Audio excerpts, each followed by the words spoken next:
Hey guys, how's it going? Spec Game here, and welcome back to another episode of our Elder Scrolls Online walkthrough series. So, in this episode, we're in Oridon, because what I figured out was that now if you go into our quest journal, we can see the main story missions come up on the bottom, and then all our these are all our side quests. So I kept trying to figure out in the last episode which one was the main quest out of these, but the main story just gets given at the bottom there. So I was contacted by the Prophet, and then now we have to go to the Harborage in Oridon. So we're here now, and just gonna start doing this right now, guys. So let's just go inside.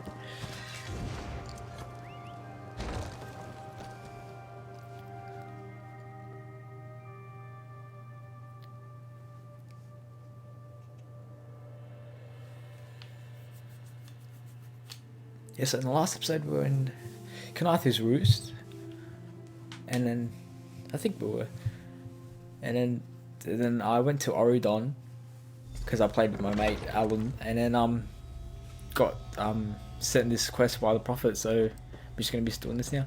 All right, so let's put our weapon back inside. Switch to first person.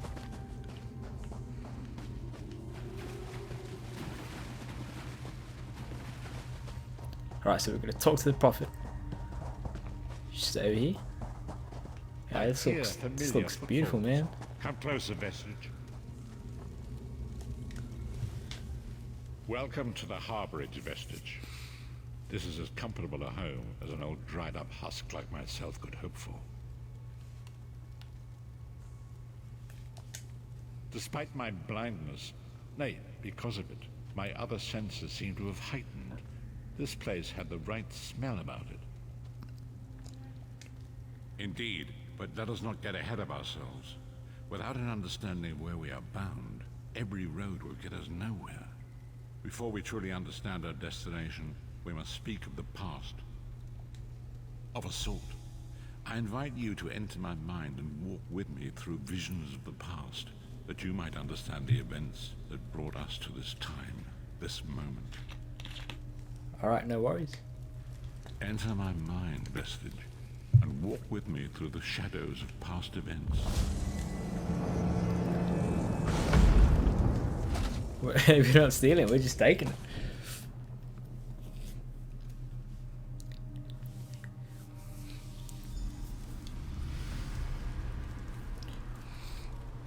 Alright. Where are we now? Follow me, Vestige, and learn of the events that precipitated our current crisis.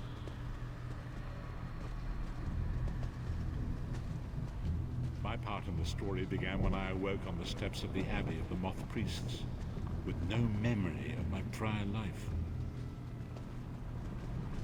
The Moth Priests took pity upon me and brought me into their fold. I was weak and near death.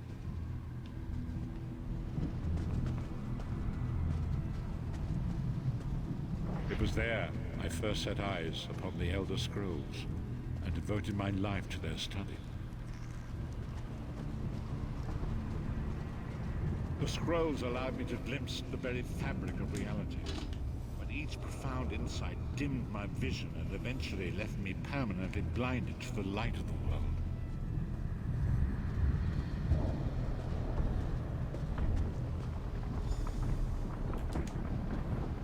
Alright, let's The talk. prophecies of the Elder Scrolls are a fluid, living thing. They are not fixed.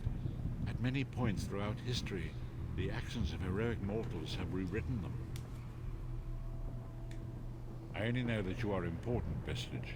The scrolls reveal to me that your destiny is intertwined with that of the Five Companions. The Five Companions were a band of adventurers who sought out an ancient artifact called the Amulet of Kings. They hope to use this artifact to persuade Akatosh, the Dragon God, to accept their leader as one of the Dragonborn. Dragonborn? The Dragonborn are mortals destined for greatness, with the blood of the dragons in their veins. Skyrim! It is said that only a true Dragonborn can ignite the eternal dragon fires in the Imperial City. Baron Aquilarius, the son of a Colovian duke, who led a rebellion against the Emperor Leovic and took the crown himself. Alas, Varen was not truly dragonborn, as those who sit upon the ruby throne must be, in accordance with tradition. You have already heard enough babbling from this old blind fool. It is time you met the 5 companions yourself, and witnessed their fate. Alright, let's meet these companions.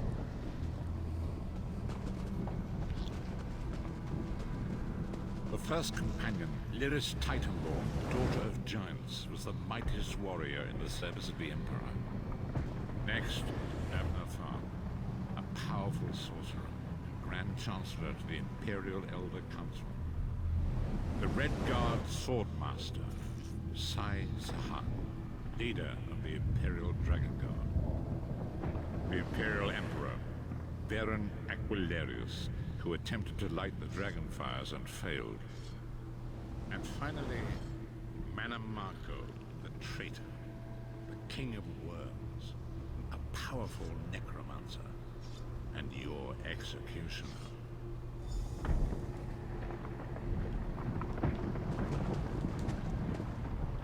These were the 5 companions who set out from the Imperial City on an epic quest to recover the lost amulet of kings. Manamako convinced Varen that the amulet could be used to perform a ritual that would rekindle the dragon fires. He claimed this would please Akatosh and entice him to adopt Varen as one of the Dragonborn. By tradition, only the Dragonborn can lay claim to the Ruby Throne and rule as the one true Emperor by divine right. Varen conquered Cyrodiil and took the throne, but unless he became Dragonborn, he feared he'd always be thought of as a pretender. Each of the 5 companions were chosen for their skill and courage, and each was given a special role to perform in the party. Who would you like to know more about? Don't want to know about any of them.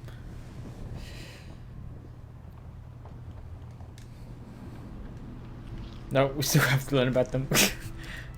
Okay. These were the 5 companions. Manamako, by tradition only the Dragonborn.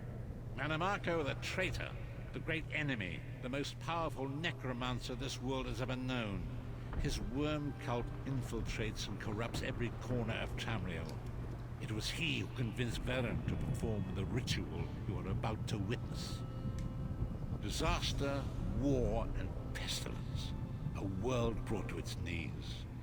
Now watch and see how one man's arrogance brought about the greatest threat our world has ever known.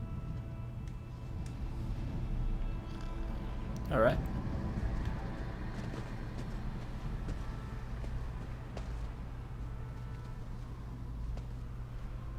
Oh, I was like looking, I'm like, where are they? And they come out for me. The dragon fire brazier.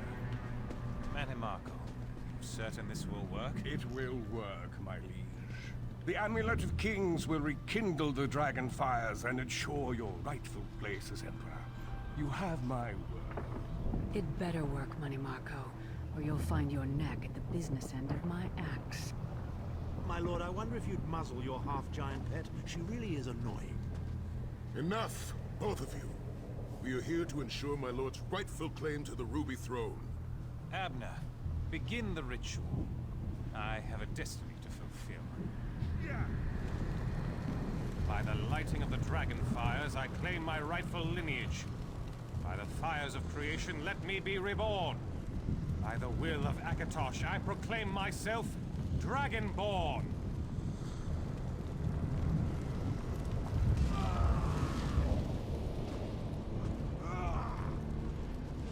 Varen Aquilarius, you are no heir to Alessia.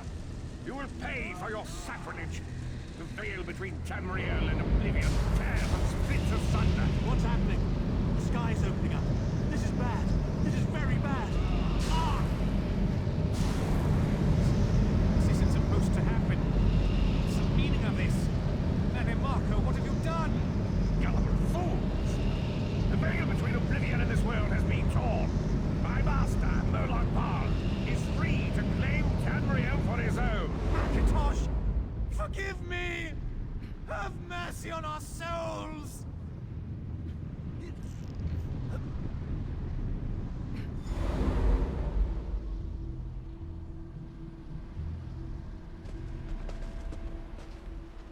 ritual tore the veil between Nairn and Oblivion, allowing Mannimarco to begin stealing the souls his master needed to power the Dark Anchors and initiate the plane melt. Akatosh gave Alessia the Amulet of Kings as a symbol of his covenant with Nairn. So long as the amulet remained in the care of Alessia's heirs and the dragon fires remained lit, Tamriel would be protected from the Daedra. Mannimarco tricked Varen into breaking the covenant, and the veil between Oblivion and Nairn was torn. Varen was lost. In the chaos of the moment, Sai Sahan took the Amulet of Kings and fled.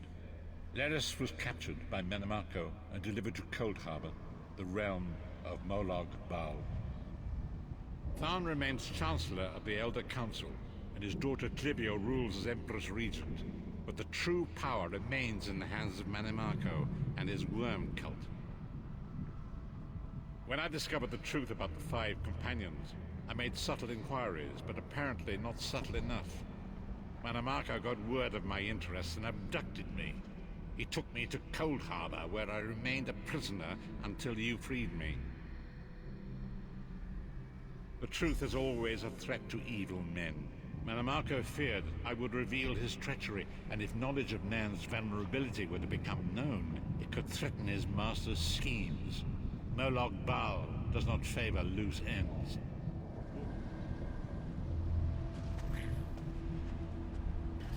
And guys, so we're getting to know a bit more of the story. Was born by Alessia's heirs.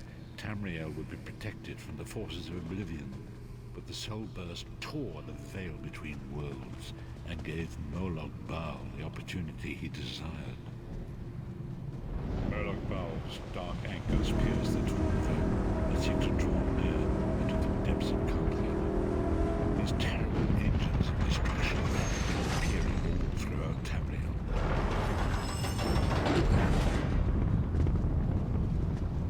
I've actually taken out one of these anchors before. I think I recorded it because I ended up finishing. Yeah, it was in between last episode and this one when I went back to Oridon.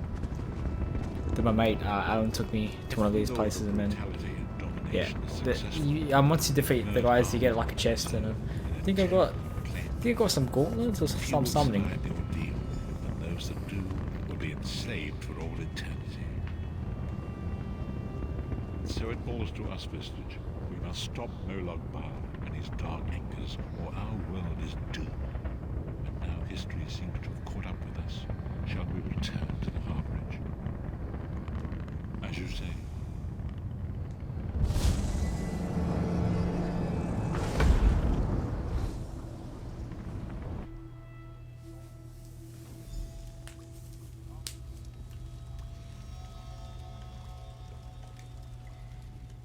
And so it begins.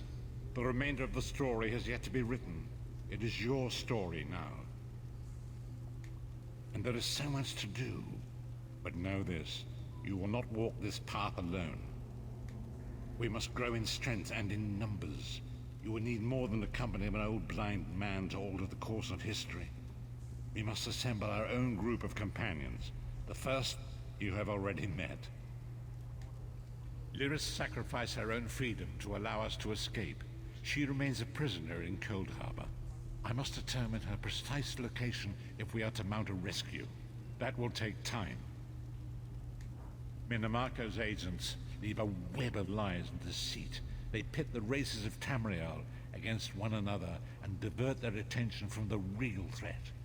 Seek out these agents wherever they can be found and expose their lies. Forgive me. Bringing you to my mind seems to have taken quite a toll on me. I must rest. I will contact you when the time is right. Until then, walk in the light, Vestige. Prophet's Recollection. Okay, so complete quest. And we got a trophy, guys. Got 186 gold. I mean, it looks like we got a ring. We've gained 1 skill point. See if there's anything here, like a chest or something. Nah, nothing there.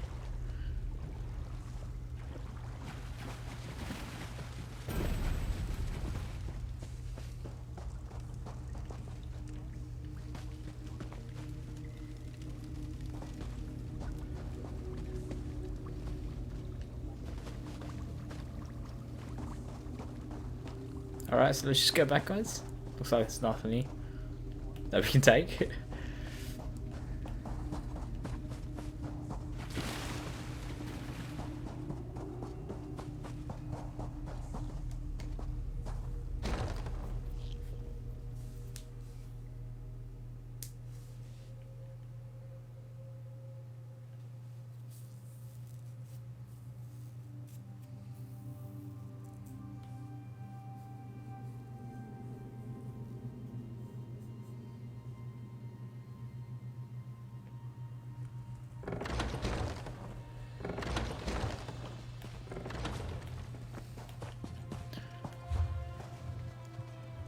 Okay, so quests. Alright, looks like we're gonna have to do some other side quests, guys. So probably do the ones in Oridon, and keep leveling up a character, and then we'll be able to unlock our next main story mission. So if you go character, that's attribute points.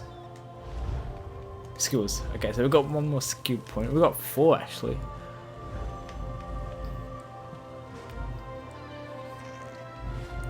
I have to figure out what, like, the things that we should spend our points on, because we need to get some good armor first and start getting a weapon that I'll actually, like, you know, like to use a lot and stuff. So I guess I'll leave this to our next episode. To see you guys in the next one. Spit Gamer out.